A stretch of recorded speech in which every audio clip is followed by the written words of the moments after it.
Previously on the Embracing the Journey podcast. Going to the club, having people that worked with us kids and dealt with us and, was there for us. We want to get that same thing back to these kids. And I think in the times that we're in now that it's only getting worse. What would be some helpful advice for those who are going through some challenging times right now? What would you tell them? I tell them hard times don't last forever. So just trying to find that strength to keep going. You got to find something that makes you smile, something that makes you happy. And whatever that is, you hold on to that. And use that as your fuel to get to that finish line.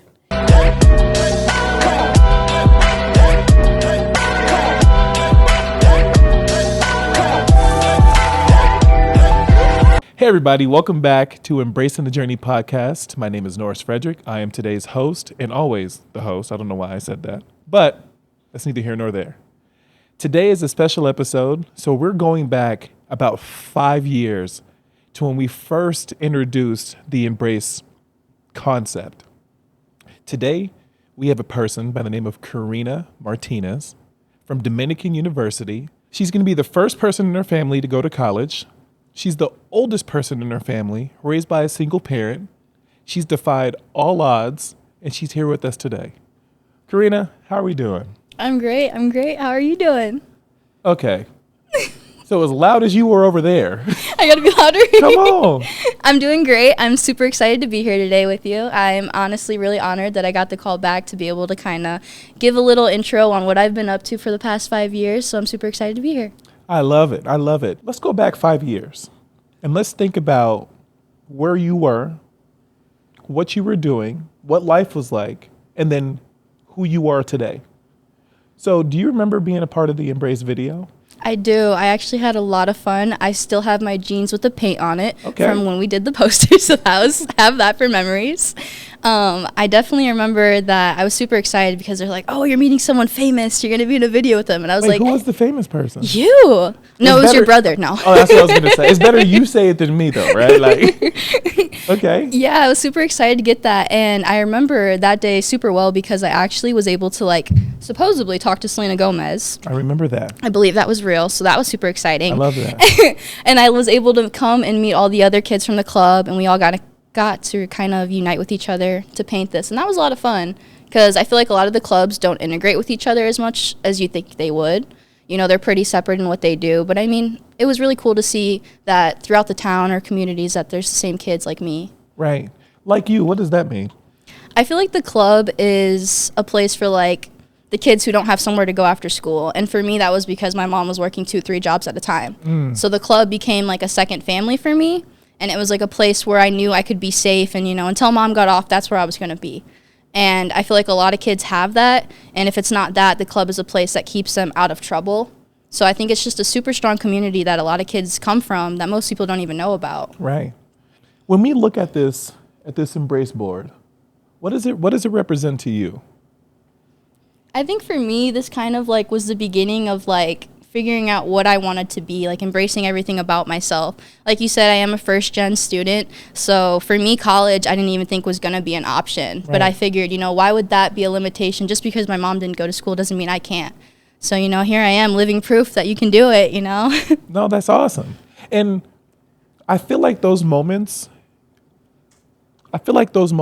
that you're expressing right now are often not celebrated enough. So I do want to say, from the bottom of my heart, congratulations. Thank you, right? Thank you.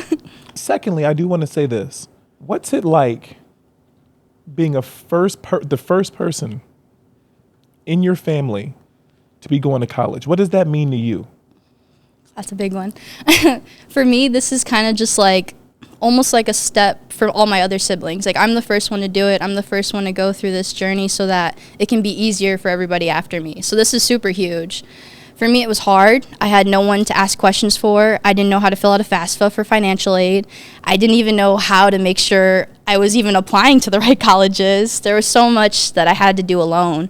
And I think that for me, it was just kind of a step forward in showing that, you can come from nothing and make something out of it. You'll struggle, but at the end, you'll make it. Yeah. So for me, it was super important because it's now my siblings can look at me and be like, we can do that too. It doesn't have to be something so far away, because for me, that's what it was. A college student, that was never going to be me. I thought I was going to be working 2-3 jobs like my mom.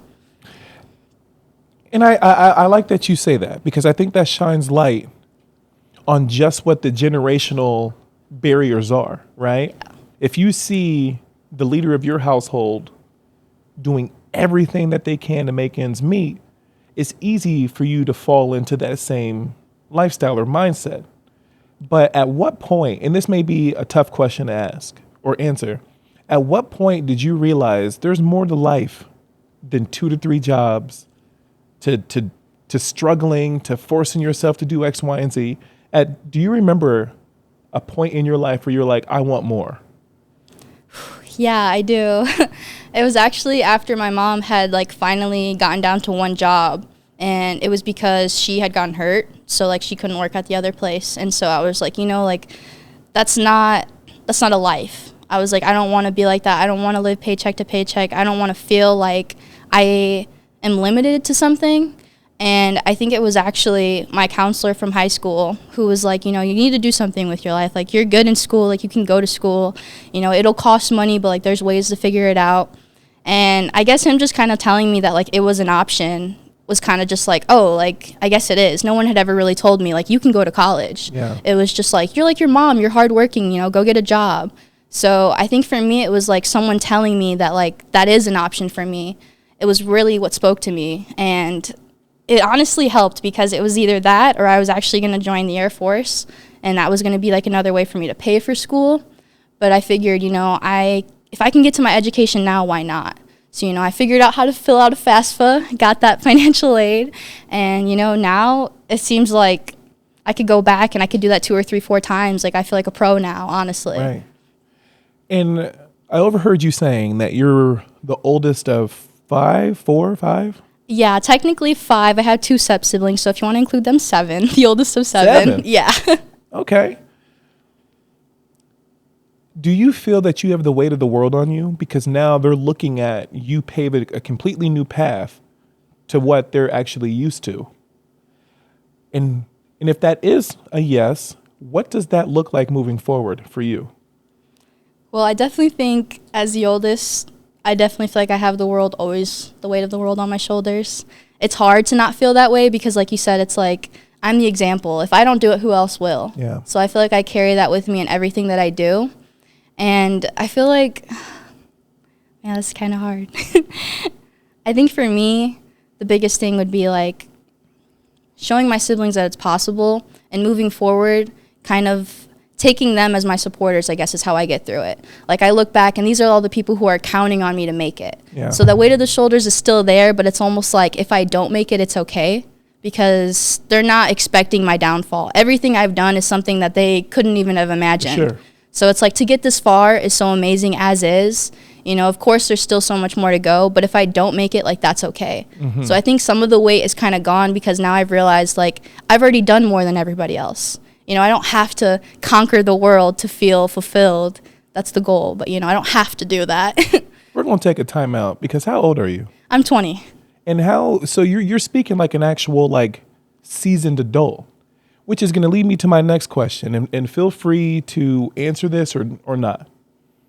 When you were living at home, when it was just you and your mom, did you have the responsibilities of a second parent? Yeah. I think every time my mom and I talk, she calls me her rock, because after my dad did leave, it was kind of like, I was 10 years old, and it was like, okay, it's time for you to step up and, like, play second mom. So, at 10 years. At 10 years old, yeah. There would be nights where my mom doesn't come home till 10 o'clock at night. So a 10-year-old trying to cook up some chicken tenders and fries in the oven, chorizo and eggs. That's a good one I was pretty good at. But, yeah, I feel like my childhood kind of stopped. Yeah. And I think my mom, she just apologizes for that all the time. But I think I can definitely say that, yeah, I had to grow up a little bit faster than most kids. And I feel like I'm 40 with everything. I look back and I'm like, oh, I don't want kids. I raised 5. Yeah. Why would I want kids? I have my kids. Yeah. So I think my siblings even can agree with that. My little sister calls me her second mom. And I love that because it's like, I feel like I really did raise her. I got to experience all those first moments. Like, when she first started walking, I taught her how to walk. And, like, that's a huge thing, So I think sometimes I forget, like, I am still a kid. Yeah. Karina, I want to ask you a question. And I want you to think about what I'm going to ask you first. Does it make you upset or are your feelings hurt that you felt that you had to grow up pretty fast because of decisions and responsibilities that your mom chose to make and not to make? I don't think I feel any negative way about it. I think for me, it's kind of like I can't be mad at her. She had to do what she had to do. Mm-hmm. Once again, it's kind of like if she didn't step up, I mean, who was going to pay for us to have food? Who's going to keep a roof over our head? So in my eyes, it wasn't like I blamed her for it. If anything, I'm just glad that I was like strong enough to help her. I think in my eyes, I take it more as like that's what made us closer. That was kind of like the way to connect with my mom, is like I knew she could count on me. Yeah. And so I think that's why I do everything the way I do, is because like I feel like I have to be accountable. I have to be there for everybody, and for my mom especially. So I definitely think sometimes I wish I had a childhood like most kids, but then at the same time it's like my siblings got that and I'm glad they did. So I think for me, that's kind of what I take away from that. You know, I did it, I suffered through that so they didn't have to. Yeah, I love that. We're going to take a quick commercial break. We'll be right back. Different. Weird. Quiet. Mighty. Unstoppable. Incredible. What makes you different makes you great. Embrace your punch. Welcome back to Embracing the Journey podcast. So a lot of what you're saying is resonating with me, right? Where when I don't come from a two-parent background as well. And when my oldest brothers left, I went into the position of the other parental figure in the household. And I feel that oftentimes we don't see it for what it is because we're too busy surviving that moment. What are your thoughts on that? I 100% agree. I think a lot of times it's really hard to just sit and enjoy the moment when you feel like you have a million things to worry about. Like even now, I'm so lucky, like, you know, I get to go to like my little brother's t-ball games, stuff like that. Like that means the world to me because I can sit there and enjoy it. You know, he's a half brother, so he has his father in the picture. So like, you know, I don't have to be like, oh, who's going to take him home? Like who got all, like I don't have to worry about those things anymore. I can just live and be there and enjoy the moment. And at the end, you know, I just get to walk away and not have to worry about it. Mm-hmm. So I think for me, it's definitely like now that I'm older, I can live in the moment. I wish I got that more as a kid because I feel like there's a lot of things I missed out on. You know, I was always like, okay, yeah, there's all these fun things to do, but like who's going to go home and like feed the kids? Right. Which sounds crazy, but like that's what I was thinking about. Yeah. And not to pry. And we can be as vague as we want to be, or we just don't even have to go over this subject. But at 20 years old, I'm assuming you're dating. Yeah, I'm actually engaged.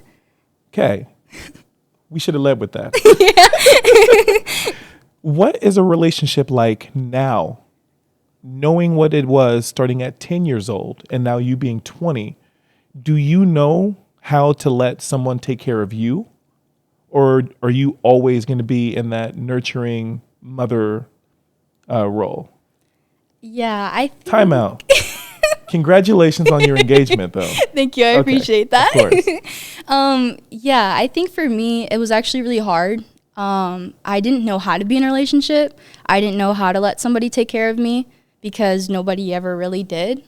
So in the beginning, I was like super, I feel like overbearing. Like, oh, let me do this for you. Let me do that. Like that was my way of showing like love.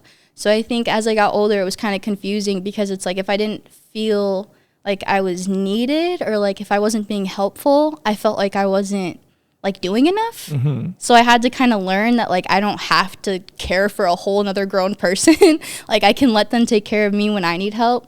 And I think that's what's really hard for me is I don't know how to like expect things from other people. Like because I don't have expectations from others. I kind of just like I can do it myself. You know, I've never had anyone else to give me a hand. Why would I expect it now? Yeah.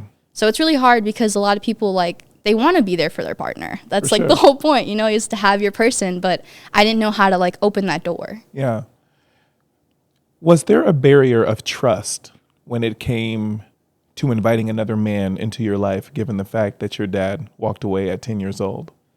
Yeah, I think I kind of had it in the back of my head that like that was all men. Like everyone's gonna leave, so like nothing really lasts with a guy, which sounds horrible. But that It sounds honest. I don't want to discredit the way that you're feeling and in your experience. What you're saying, it sounds honest. Okay, so continue. Yeah, I think I just needed to learn that like not all men are like that, and that there are some people out there who have the qualities that are, I guess you could say, normal. And I think I just kind of had an issue with like abandonment for a while. So that was really hard for me because I didn't know how to like let a man in. A man never helped my mom. I don't need a man. That was me, Miss Independent. Yeah. So it was like a struggle because it was like two alphas. Men are super, they're the alpha. And it was like, well, I take care of everything. It's like, no, I do that. Right. I don't need a man for that. So it was really hard, honestly, because I didn't know how to just like take a step back. Do you like having someone that cares for you and is there for you? Like, even during the good, the bad, the ugly, the pretty? Yeah, honestly, I love it now. It's been 5 years that we've been together. So it's taken like a lot of growing up. But like now I'm like, okay, I get to go home to somebody who like is going to ask me about my day, you know? So that's super nice because it's like when I'm having a rough day, I know I can go to somebody. Like I finally have someone to go to. And I think that was always an issue, is like I felt like I never had anyone to go to. It was always like, whatever you're going through, like put it to the side, deal with it later. You're studying to be what? I am majoring in psychology, and I have a double minor currently in criminology and the study of women and gender. So a lot of things going on. Right. But I think at the moment, I still like to go into social work and possibly work in like a hospital setting. Mm-hmm. So I asked that to say this. I'm not a psychologist, but I can tell that there's passion behind what it is that you're saying. And I can also tell that there's still a tiny bit of hurt. And I'm going to ask you a really interesting question. Are you taking care of you? I think sometimes I have days where I kind of forget, like, you still have to take care of yourself. I think even being here today was kind of a moment for me where it's like, oh, this is all about me. For sure. Like, it was kind of a first time in a while, I think. I think I forget about myself sometimes. And how does it feel to have it be about you today? It's special, like I said, I think feeling in the center of attention can be really nice. For me, I just feel appreciated. I think that's what it is. Yeah.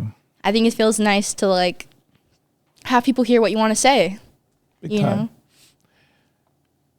So I love the fact that today you come. This is all about you. You owe nobody anything.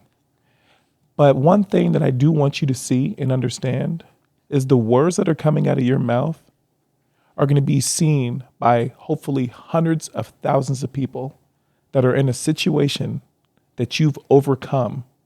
And they may not have the strength to do what it is that you've done because right now they're in the thick of it. At some point, Karina, I don't know if you thought that there was light at the end of your tunnel, but you were always pushing to have something better happen. And I want you to understand this, that that's not common. Coming from what you've come from, the common thing is for you to end up with what you were faced with every single day, the footsteps of your mom. That would have actually made more sense for you to actually be. So the fact that you saw what you could have been, and now you've chose to be like, I know that way too well, but I want to go see what's over here for me. All your younger siblings are now understanding what it's like to be able to go to college. You, at 20 years old right now, can help them. If there's still help that you want to provide, you can help them fill out these college applications, fill out the FAFSA forms, apply to colleges, know what people should major in, know what classes you should take. And you did that all by yourself. At what point did you come home and your mom told you, I can't help you with your homework anymore because I just don't know? Honestly, that started in like kindergarten. My mom didn't come to the United States knowing English. So when I started school, she was teaching English to herself. So she couldn't help me with homework. She went to up to 5th grade in Mexico. So she didn't have a high school level education. So I actually went through all my school years without help. I didn't have anyone to help me. I was actually placed in, it was like a class to like help with reading because I was behind. And, you know, they'd be like, oh, read at home to your parents. And, like, it was hard because I'd be like, oh, what's this word? Like, I don't know. Like, no sense, you know? I don't know. And so I'd, like, have to, like, highlight it. And I'd, like, ask the teacher tomorrow, like, what does this word mean? Like, oh, why didn't you ask your mom? Like, my mom didn't know. And they'd be like, what do you mean? Like, my mom just didn't know. Like, I don't know. So it was almost like I felt guilty asking for help because, like, everybody else had somebody. Yeah. And I like that you said that. Because a simple assignment, teacher said, go home, read this book. You went home, you read the book. You came up against these obstacles, and then not being able to get help at home, you went back to the source and asked for help. And I want to say this. In the world that we live in as a minority, we are designed to have to work twice as hard, right? And have you witnessed that already? Yeah, it's one of the first things my mom told me. You want anything, you got to work twice as hard as the next person. So the fact that you are willing to go to school and tell your teacher, my mom was not able to help me, it shows that you were not going to be restricted to the boundaries that were put in front of you. And I believe right now, looking dead at you in your face, that you were not going to stop at anything. You were going to be successful. And I say successful because it has multiple meanings. It has so many different meanings. You successfully have gone to college. You've successfully allowed other people to help you and take care of you. You've successfully secured a partner that loves you dearly. You've successfully done all these things despite all the things that you had to go up against to get to where you are. A guy in the first season had a really interesting quote that I want to share with you. And he said, when you come from very little, you protect everything that you have. And I see that in you. I see just by looking at you that, and I said it before, that you weren't going to stop. Like you were going to make something of yourself. I love the fact that you chose education as aggressively as you did. To be in there majoring and minoring in so many different complicated aspects of education after not being able to get the proper help at home, starting in kindergarten. Do you understand what that looks like or what that sounds like to another person when you say that? Because we're no longer surviving that moment anymore. We're here. We're proof that it works, right? Yeah. Do you understand what that sounds like to me? Now that you said it, I'm like, wow, that's my life. Right. It's insane. Right. Think about that. Did you live in government housing? No. Did you live in a house? We lived in apartments all my life. Our landlords were actually like people of the church, so they actually always helped my mom out. Yeah. So in that type of way, we got like the assistance we needed. Were there kids in that building? Next door, yeah. What are those kids up to now? I couldn't tell you. Would you assume that they're in college? Probably not. Listen to what I just asked you. Look where you've come from and everybody around you, and you managed to make it out. And you said that you had nobody, right? But you had yourself the whole time. You depended on yourself. Your younger siblings depended on you, despite that's not even their position. That's not what should have happened. But you were the woman for the job at 10 years old. And if nobody's told you yet, I'm going to be the first one. I'm proud of you. Thank you. And I think that you deserve every good inch of goodness that's happening to you right now. I think the university that you're at, I think if they knew your story and knew who you are right now and what it took to get you there, they would be honored to have you a part of that school. I'm honored to sit here today just to have a conversation with somebody that has the strength and the will that you have. Your husband or fiance, I don't think he's ready, right? Because of what you provide. Despite everything that you had going on, you still have a smile on your face.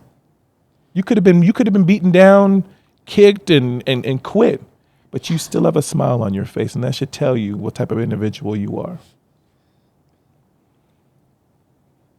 So what's next? What's next? You said you want to work in a hospital. Walk me through that. What does that mean? Well, I still have 2 years of school, but I had a professor so there are social workers in the hospital. So basically, if a kid comes in with like like he's been hurt by a parent possibly, maybe it looks like some neglect's been going on, they'll pull the child aside, and like that's when the social worker steps in. And I think for me, I would choose like a hospital just because I feel like that's somewhere where a lot of those things go unnoticed, because you take a quick trip to the ER, cover that up. I have a few people I know who like their children passed away because of like neglect, and it's hard to see that because someone should have stopped that. There are people who work in those hospitals who, they care about people, but maybe not like their job to the fullest. Yeah. And I think for me, that's a place where I feel like I can make a difference. So it's not for sure, but I think either way, wherever I do end up, like you said, I'm definitely going to make a difference. For sure. And I want to help as many people as possible because I know what it feels like to come from the bottom and to not have that help. Do you remember talking to me 5 years ago? I do. I do want to tell you this. When we sat in that place and we had these conversations,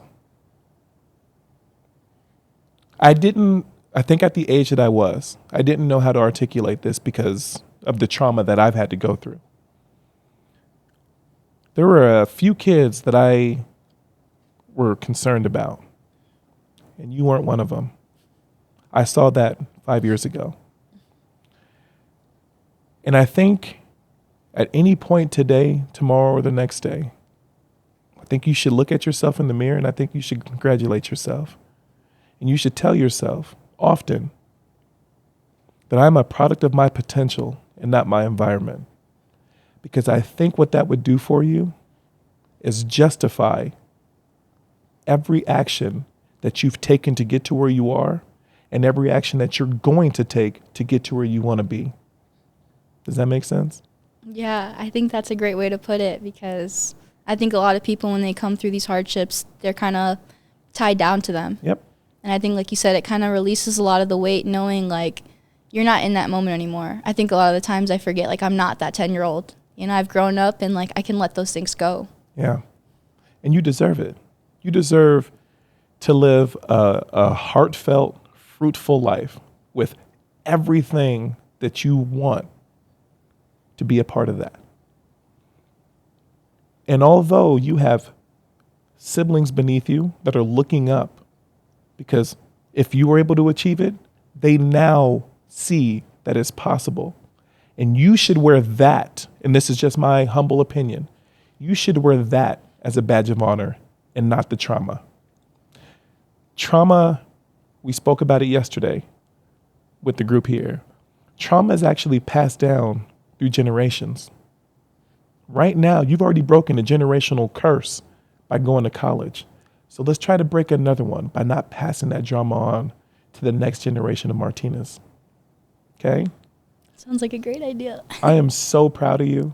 And I'm like in awe at the fact that I get to sit here with you today and we get to have this extremely difficult and at times uncomfortable conversation, because I don't think that there are a bunch of 20-year-olds out there with the strength that you have.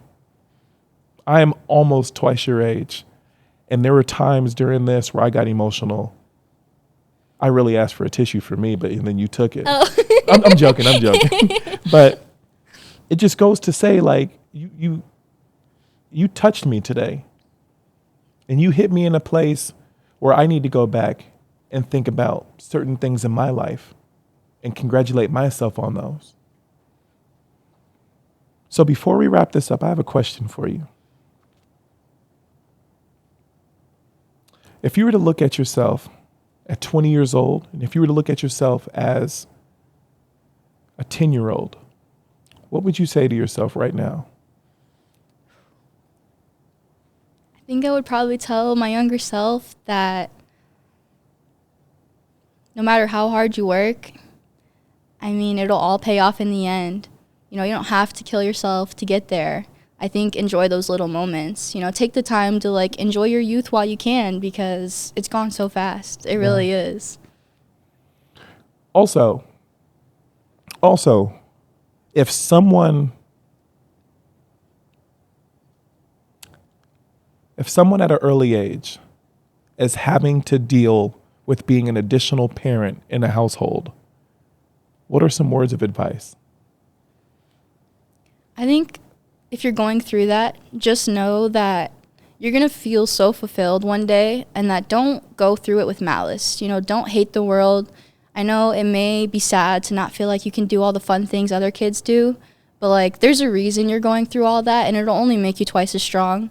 It'll just make you more ready for when things do get harder later on. So I think just keep pushing through it and just know that it's not your parents' fault. You know, if anything, they love you more than the others. And everyone does appreciate it. Just know you are appreciated. I think that's the one thing I probably should have told myself too. Big time. I know we did this 5 years ago, but what's one thing that you embrace about yourself? What's one thing that makes you different? I think what I embrace about myself is definitely my attitude. Like you said, I have that can-do attitude, and I'm going to take that with me in everything I do, because it's just like, I want to keep breaking barriers. I want to embrace the fact that I am a new statistic, and I'm going to keep breaking those barriers and just become something new. I love it. Is there anything else you would like to say to the world? No, just embrace all the great things about yourself. That's about it. Love it. I want to thank you guys for tuning in today. This was emotional and educational for me. Oh, gosh. You got me all choked up. I want to thank you guys for watching, and please stay tuned, and we'll see you on another episode of Embracing the Journey podcast. Thank you. Can I give you a hug? Yeah. I was trying not to cry on there. I'm so proud of you.